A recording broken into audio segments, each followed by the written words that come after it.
Okay, welcome to the explanation of how to fill in the statutory declaration for export of dogs and cats to Australia.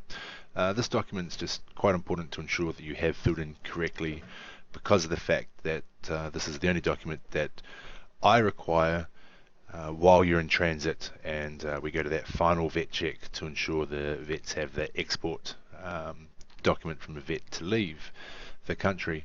Obviously, if there's any problems with this document and you're in transit and we can't update this quickly, there's a possibility that your animal may be delayed in a flight. So just take care to ensure this document's filled in correctly. So I'm just going to run through a couple of things to note on the document. Obviously, name and address, pretty straightforward. Tick the box whether it's a cat or a dog, male or female, name, colour, age and breed. Just ensure you have the microchip number typed in correctly.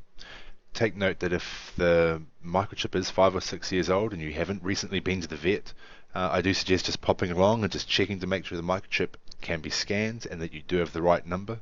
I have had cases where old microchips can't be found, they can't be scanned, they just don't work anymore, and in those cases we need to put a new microchip in, and then that new microchip's not going to match the statutory declaration, which involves more letters from yourself, so that in turn can lead to delays. So it's a good idea just to check it if you do have an older chip in your dog.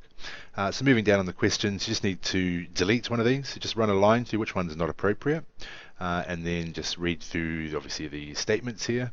If it's a dog, note, if it's a dog, if it's a cat, you don't fill in this section. You must fill in this part here, which is essentially actually the same as question 1. So it's a bit confusing, but if it's a dog, just tick the correct box, and then just ensure that you have a JP sign and date and stamp at the bottom. I must have the original of this document, so copies won't do. I've got to have the original.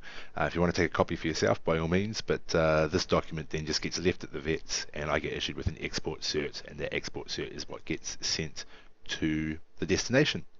Thanks for listening. If you do have any questions, please don't hesitate to call us on 0800 13 52 52, or you feel free to call me on 022 057 2496, and I'll be happy to answer any questions. Thanks.